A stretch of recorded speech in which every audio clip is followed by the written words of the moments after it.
The severed heads lined the mantelpiece like grotesque trophies. Some still bore dried blood on their lips, the lips he had kissed. The most beautiful ones, he kept for weeks, returning to his private chamber again and again, captivated by the way death slowly transformed beauty into something hideous. This wasn't a horror film. It was reality in 1430s France. Inside a grand castle owned by one of the richest men in the kingdom, children's heads were arranged like artwork. Not decades ago. Not centuries ago. But nearly 600 years ago, while modern serial killers collect body parts and revisit crime scenes, this nobleman had already set the blueprint 5 centuries earlier. Trophy keeping. Necrophilia. Ritualistic killings. The obsession with youth, beauty, and dominance. These weren't the makings of modern psychology, they were the daily horrors behind medieval castle walls. This is the story of Gilles de Rais. A marshal of France. A companion of Joan of Arc. A war hero. And perhaps, the first recorded serial killer in Western history. In 1404, a boy was born into staggering privilege in northwestern France. His name, Gilles de Montmorency-Laval. His family's wealth rivaled that of minor kingdoms. Dozens of castles, fertile lands, and enough gold to fund armies, but privilege didn't protect him from tragedy. At 11, Gilles reportedly watched his father die gruesomely in a hunting accident, gored by a wild boar.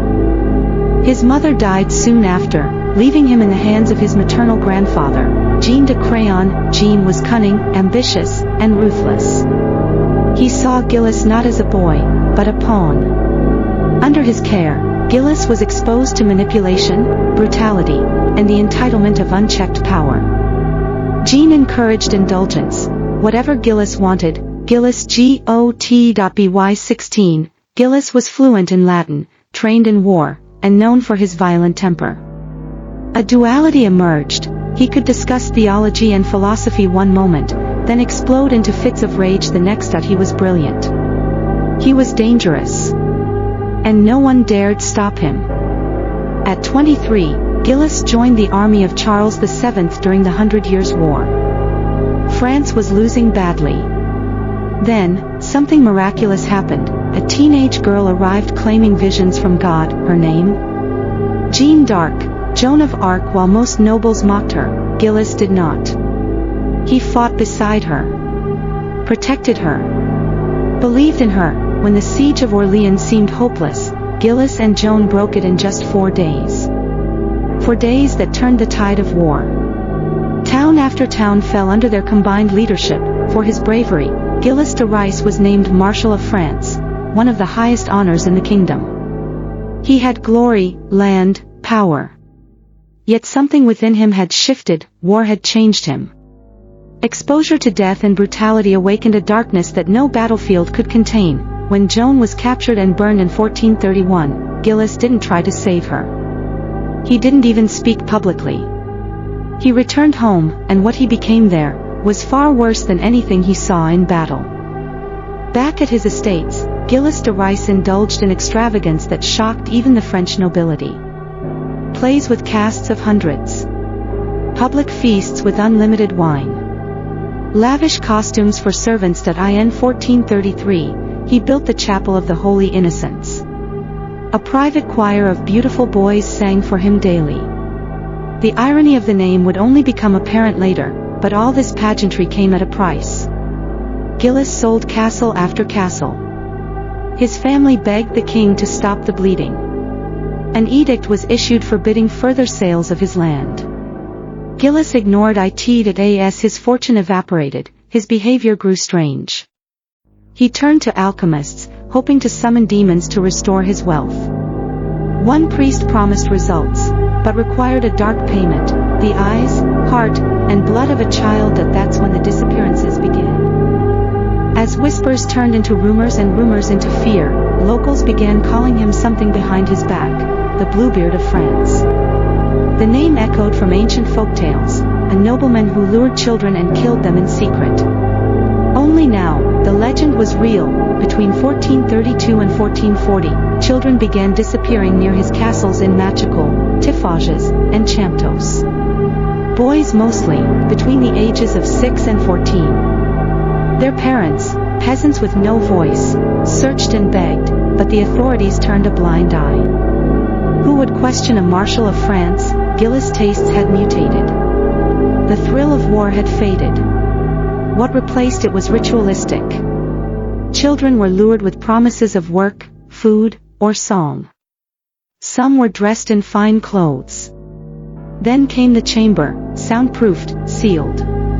Witnesses later spoke of black-draped altars, arcane books, and screaming that never ended. He didn't just kill. He mutilated, dismembered, and violated. Bodies were burned, thrown into pits, or buried beneath the floors. Servants, some loyal, some terrified, helped dispose of evidence. Others kept silent, afraid for their own lives. What made it more horrifying was his indifference. To Gilles, these weren't children. They were offerings, fuel for his insatiable hunger, both spiritual and sadistic. He believed that by engaging in acts of extreme cruelty, he could summon demons and attain power or redemption. Some say it wasn't madness. It was belief, and it almost worked, because for nearly a decade, he was untouchable. The first cracks appeared when Gilles grew reckless, not with murders, but with money. He had squandered his vast fortune on pageantry, rituals, and opulence. Lands were sold. Servants went unpaid. Allies grew scarce. In 1440, he committed a fatal error. In a heated dispute over property, Gilles kidnapped a cleric connected to the Duke of Brittany. That was the opening his enemies needed. An investigation was launched, not for the murders, but for the kidnapping and debts. But as officials dug deeper, the darkness emerged. Servants and accomplices were arrested. Under torture, they spoke. The testimonies chilled even hardened inquisitors. Hundreds of children, graphic rituals, mutilation, and satanic invocations. Gilles initially denied everything, but facing excommunication and torture, he confessed, calmly, even proudly. He described the acts in detail, with no remorse. In October 1440, Gilles de Rais was tried and found guilty of heresy, sodomy, and murder. He was sentenced to death by hanging and burning. He asked to be executed first, before his servants. He wept at the gallows.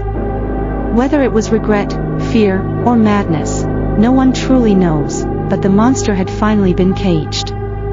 Gilles de Rais is remembered not as a war hero, nor as Joan of Arc's companion, but as one of history's earliest recorded serial killers. Some revisionists argue that the church framed him to seize his lands.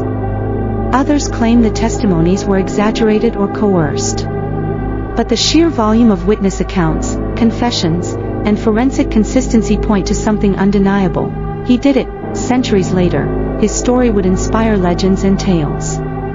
Most notably, Charles Perrault's fairy tale, Bluebeard, about a nobleman who kills his wives and hides their bodies, was directly based on Gilles de Rais. His life is a haunting lesson, that evil does not always wear a monstrous face.